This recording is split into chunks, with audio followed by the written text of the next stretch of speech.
Secondly, and this might be more Kathleen oriented, yesterday I was on in a meeting with Congressman Scott, who chairs the Congressional Committee on Education and Workforce.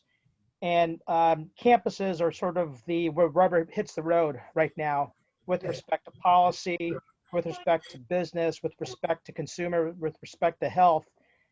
I was just curious, Kathleen, if you could just share with us a little bit of the mindset going into the fall here, because I think on one hand, you've got administration. Secondly, you've got the student population and the businesses around that. And I guess thirdly, and I've served on boards for University of Virginia, Bill's an alum there as well. I guess you have plan trustees and board members that, that have the dual sort of bite here of producing alpha, but at the same time mitigating liability. Can you share a little bit of that? Because I think that'd be interesting. Sure. We, Denison, and Denison, I think is, it's not unique, but it's in the fortunate category of fully residential colleges. We don't have any students. I mean, there may be a handful of students who commute in, but nobody lives off campus. So we don't have to deal with the dangers, for the most part, off-campus parties. And I think that for schools is one of the biggest challenges in terms of maintaining safety. Denison's back on campus. We've been on campus for over a month at this point, and things are going really well. And I'd say it's almost 90% of the student bodies here, with the balance going remote. And so the faculty, administrators all had to do a lot of work over the summer to be able to set up the academic year to do that.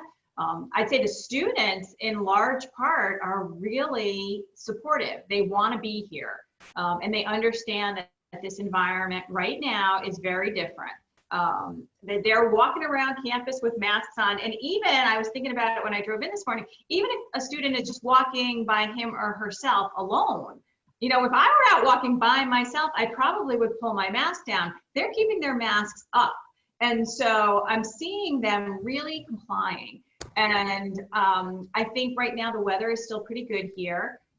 And the school is doing a lot to make sure that there are outdoor activities. I think in the winter, you're going to have more challenges where students want to be inside.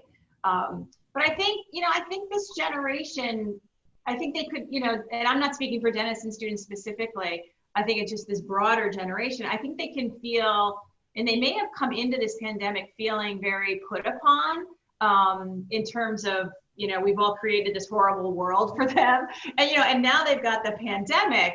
But I think in some respects, they're sort of being recognized for the sacrifices that they're making.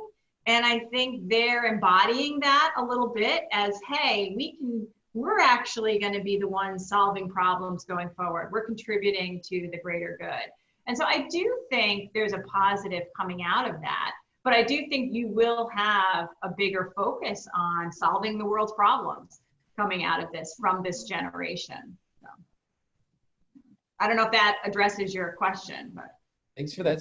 I'd comment on that, Kathleen. I think there's the Denison and Kenyon, for those on the phone that don't know where they are, they're small towns in Ohio, and they're relatively small schools in terms of the number of students. So that may be an anomaly. You get into much larger organizations where there are larger schools where people are living off campus, you may have more difficulties.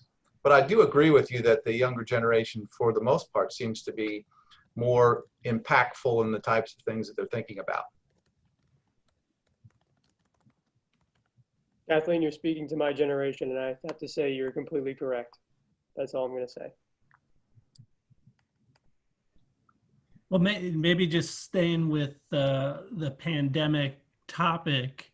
Todd, you talked about tech and healthcare being